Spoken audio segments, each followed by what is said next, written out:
present to you The Collector.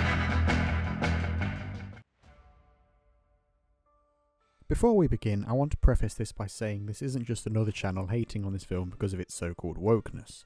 Simu Liu shared this on his Instagram story, and I want to be clear that this is a genuine criticism of the film's storytelling and characterization, rather than taking a stab at it for any of the reasons in these kinds of videos.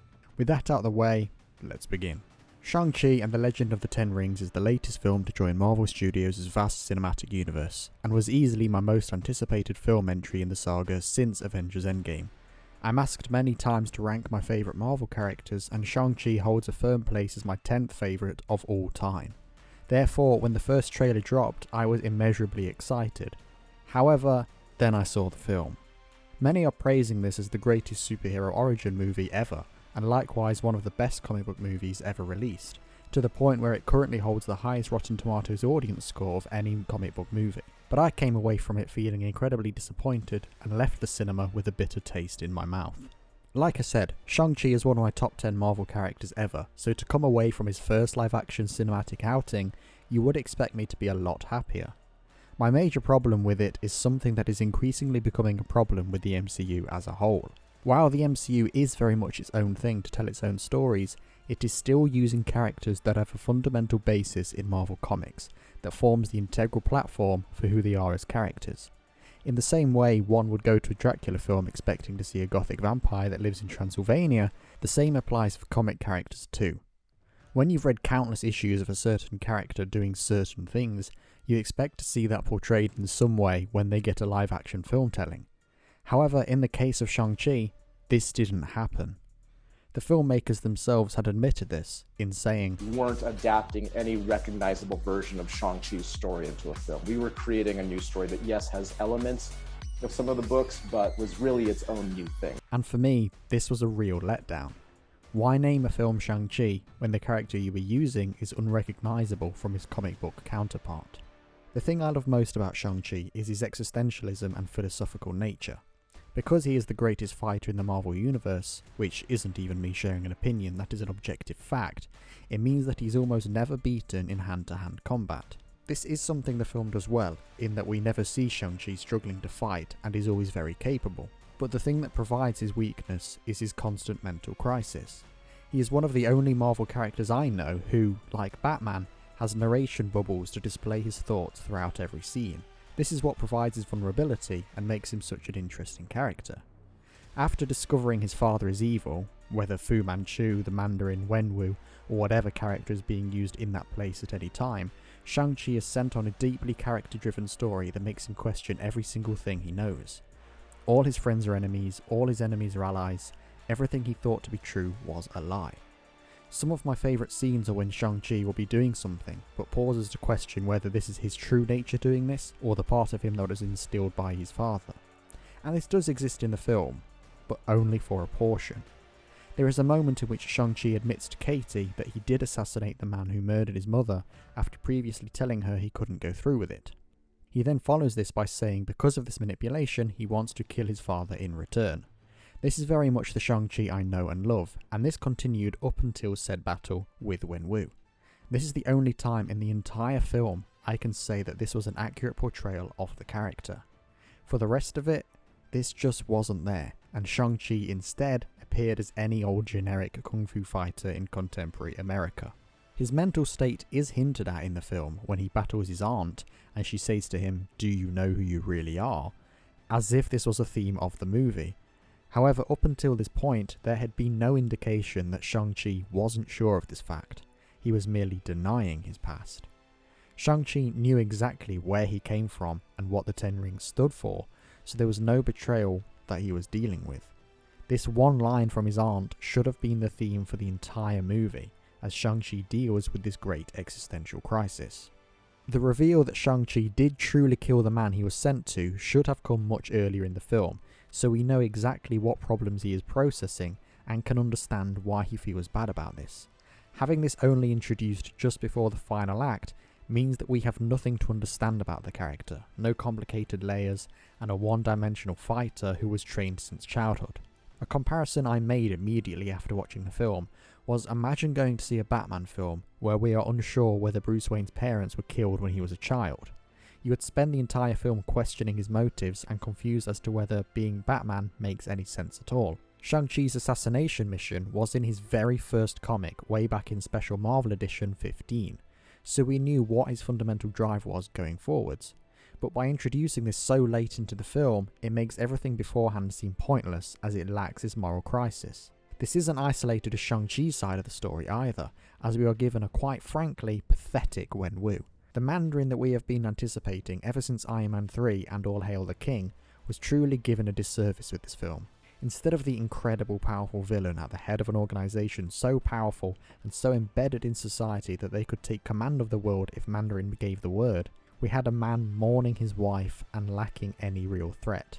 By far the worst scene I have ever seen in the MCU is when Wenwu is playing Just Dance with his family. It was at this moment I realised Trevor Slattery's Mandarin in Iron Man 3 was frustratingly more threatening than the man himself. Wenwu's eternal life is to ensure he gains and consolidates power, but there was no sense of the power that this character has, except over a few generic henchmen.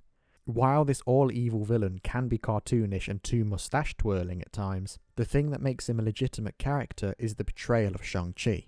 In the comics, it is his lie that the man he sends his son to kill is evil, but the betrayal I thought the film was setting up, and would have made far more sense, would have been if he had murdered his own wife. Whatever the reason behind that is, if Shang-Chi had found out his father sent him to kill the man who supposedly killed his mother, only to find out he was lied to and Wenwu was covering his own tracks, this would have been a far more compelling and interesting story. Even though I liked the moment where Shang-Chi says he wants to kill his father for comic accuracy, in the context of the film it seemingly comes out of nowhere and is just there for plot conveniency so he has someone to battle. A battle in which Shang-Chi's power is also undermined by needing to fight with the Ten Rings.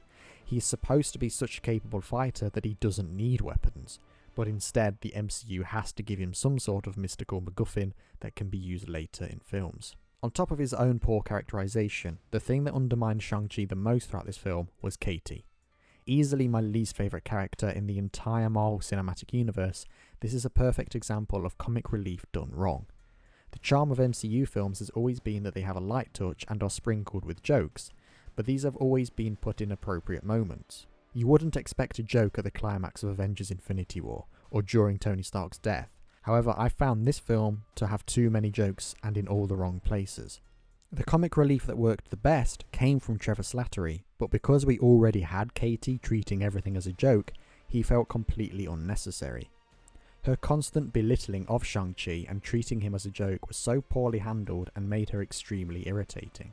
The moment I completely lost patience with Katie was when she started singing at the Ten Rings henchmen. This wasn't funny, it just stripped the Ten Rings of any more semblance of threat they already didn't have in this film. There were many other issues I had with the film, like being promised a true kung fu movie but not seeing any fighting that impressed me, Razor Fist being underwhelming, the forced inclusion of Wong, Abomination, Captain Marvel and Bruce Banner, interrupting Shang-Chi's serious backstory with a joke about in-flight meals, very bad CGI in certain scenes, and having the final showdown against some sort of giant demon rather than between Shang-Chi and Wenwu. But what this all comes down to is the MCU relying too heavily on a well-trodden formula that creates my major problem with it. Shang-Chi isn't the first character from the comics to be brought to live action and had their emotional core and interesting characteristics ripped from them. Spider-Man, Hank Pym, Captain Marvel, Taskmaster, Mantis, Hawkeye and Quicksilver are just a few of the notable examples. Increasingly, Marvel are taking their light-toned action films and making that its own blanket genre to fit all heroes. But the best thing about Marvel has always been its variety of genre. You can have Kung Fu with Shang-Chi, action with the Avengers, horror with Werewolf by Night, sci-fi with the Fantastic Four, fantasy with Thor, and gritty drama with Daredevil, but the MCU is taking these and squeezing them into one recognisable brand. This is why I loved series like WandaVision and Loki so much, as they were such big breaks from this and played with their own genre experiments. Shang-Chi had the opportunity to give us a true kung fu movie and a refreshing new direction, but it instead decided to give us the same kind of movie we've seen, arguably, since Captain America Civil War. Jokes and cameos take precedence over drama or character, and this leaves a flat emotional tone. The interesting core of the character is absent, and it creates an empty shell. Shang Chi is there in name, but not in spirit. Yes, much of this only applies if you are a comic fan too, and I do wonder if my enjoyment would have differed if I wasn't familiar with the character beforehand, but there is still only so far you can stretch from the fundamentals of the character, even if you're banking on no one knowing who the character is. Because there are those out there who do know him, and those who will research before the film comes out, and all of these people will ultimately feel disappointed. As much as I love Ant-Man and it is one of my absolute comfort films, as time has gone on and I have read more and more Ant-Man comics, my opinion of the 2015 movie has soured somewhat as I become frustrated the MCU chose Scott Lang for their Ant-Man rather than Hank Pym. I wonder how many people will take to the Master of Kung Fu comics after seeing the Shang-Chi film and be confused at how different the source material is. Maybe they give up on the comics because of it, or maybe their opinion of the movie sours too, as they find the original far more compelling. This is something that I think is increasingly becoming a problem and makes me more apprehensive than excited for future releases. Will Doctor Strange in the Multiverse of Madness actually be a horror film, or will it just be set at night? Will Moon Knight be taken seriously, or will there be too many jokes? Will Wolverine have been born in the 1800s, or will he have a revised backstory? Do we even want characters like the Defenders to join the MCU, or should we be thankful for the dark tone of their respective Netflix series? I shouldn't have these worries for these films, and should feel secure knowing that Marvel Studios will give me faithful and compelling stories. But after Shang-Chi, I can't help but feel these anxieties. And with it receiving so much praise, though the praise for Asian representation is absolutely deserved, this will likely be seen as an overwhelming success and a formula to be repeated several times again. Overall, as much as I wanted to enjoy Shang-Chi, my enjoyment was blocked by Marvel relying too comfortably on a formula that is leading to many of my own personal favourite Marvel characters being excluded by the MCU. Though this film has its merits, for me they are few and far between, and are unfortunately overshadowed by the damage caused by comic inaccuracy. Scenes such as the aforementioned compelling backstory interrupted by a gag about in-flight meals are a worrying sign for the future of the Marvel Cinematic Universe, as it appears jokes are becoming the studio's priority, rather than making us fall in love with these characters, which was what made Iron Man and the early films so successful.